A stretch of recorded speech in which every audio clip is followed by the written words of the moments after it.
So finally guys, natadre sulod sa airport. So we're going back to Japan guys. And so far, diretso lang ta. Wala tayo wala problema.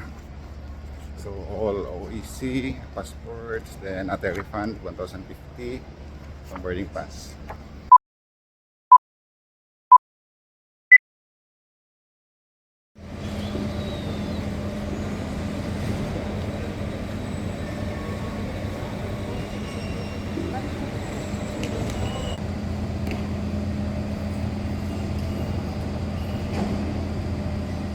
Yan, souvenir shops yan.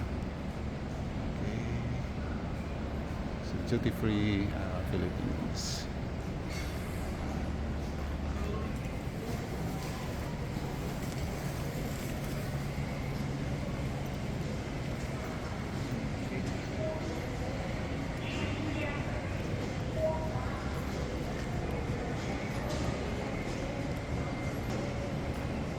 .5G 5064 Tokyo Narita 5 AM so gate 21.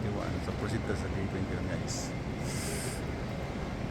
Okay, so actually this is our second time no nga dito sa airport kay gahapon. We were so unlucky no. But anyway, I will tell you what happened yesterday. The bad experience but learning. OEC Overseas Implement Certificate. So, verified na siya.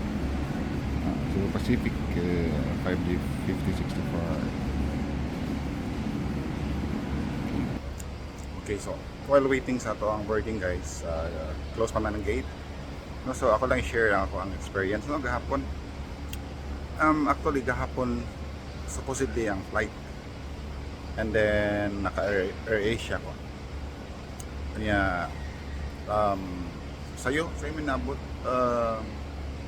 probably mga 3 hours before, so mga 2.5 hours kalinya namin. And then mga 1 hour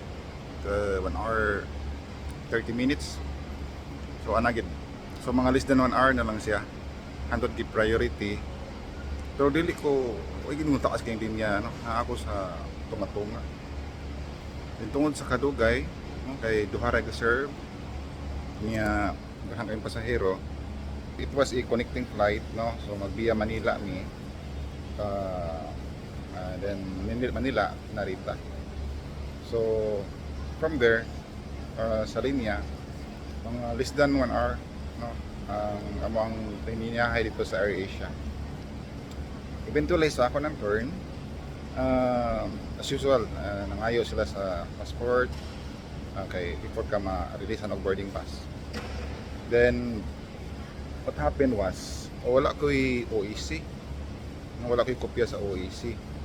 Kaya during that time nga dito ka sa migrant workers office sa Tokyo, I was told nga ngunit na ang OEC kaya na kay OFW travel pass. We have the kanang kuan travel pass pero wala gi owner. So actually I contested nga based sa memorandum na release sometime in October na mo na mo supersede sa kanang kuan, mo supersede sa OEC. Pero wala may directives or information or official memo nga stop na ang OEC. So mo to nitabo ah. So less than 1 hour to boarding, aksyon tag-goal. So gitawagan ako si ma'am sa agency, and then pala may istorya, gitabangan ko nila and na-releasean ko go OEC. Eventually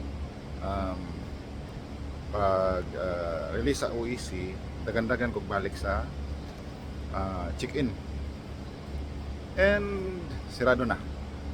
So late ko 1 minute and I was not allowed to enter. So gihangyo pa nato. No? Pero 1 minute late is late. No? So 11:45 PM ang boarding. And siguro more or less mga 20 minutes sa late of 1 minute. And I was not allowed to board. So, yeah, it was very sad experience. So, mo to, I was complacent kay that time around ng good. I was told no nga ang OEC supersede na with the travel pass. So naka-generate na kong travel pass. Na ako screenshots, I even open the portal. Eventually wala gi-owner ang travel pass kay need yun ang OEC na hard copy. So it was sad, no? Sad experience. So I was losing like siguro mga 30k kay Cebu to Manila, Manila to Tokyo. So I missed the flight. No refund whatsoever. The other not so good experience, guys, was during that time na gipangitaan jud ko OEC. So I was instructed na moadto sa mangita og BMW or migrant workers disc para mag-print ko sa OEC. So I was told nga nasa Mactan Airport Terminal 2 sa International. So ni-proceed ko dito in a hurry. Ni-exit ko, no? Kaya while walking while walking going towards sa Terminal 2, ang akong TikTok ang right side na langkat guys, no? Nalangkat siya. Then of course wala ko kadagan. Then ang gibuhat is nangita ko something gamit. So nakita mo kog mask nga itom. So ang mask nga itom akong gilaki-laki, akong gihikot. Dita na ko gihikan. Kanya na okay na to siya. Kanya na tagaan naman kog kopya na eventually pag-check na ko balik sa messages na tagaan na ko kopya sa OEC sent by my agency. So dagan kog balik sa kuan sa domestic nga departure niya. Kasod na ko sa domestic departure, sus ang left side naman ko sa akong sapatos, guys, ang nakuan ang nikang niya mas dako pag sa kakang guys. So dili na gid mada itikan, so akong gisagudsod ba niya. Of course conscious ka, no, kaya daghan kaya naglimiya sa kanang mo check in sila ba, no? So mo to gahinay-hinay lang jud ko, guys, pero wala na, conscious na kay ko sa oras. Ang tanan ko sa tig limpyo ba kung naa ba siya tape or kanang ikot, wala man. So akong gibuhat na lang is ako na lang gitangtang akong duha ka sapatos akong gitangtang. Isun ako sa bag niya, galakaw ko nga gamidyas na lang pa doon dito sa check-in balik, no? So makauwa kay nga experience kaya nga kapag yung midyas ba kay puti, so, klaro kayo nga nagmidyas ra jud ko, galakaw ko sa padung sa check-in area sa kuan kanang sa AirAsia. Then pag apas na ko sa balik sa kuan sa staff, ako nagipakita nga ako ang kanang soft copy sa kuan sa OEC. The owner actually, even if hard copy kita kay ilan ko ng picturean. Ang problema, guys, kay sirado naman ta, sir, late naman kung sure mamoy dali-dali ba ako. So iyang gitawagan, pagtawag niya kay sirado naman. So ingon siya, sir, sirado ng boarding, sir, 1 minute late.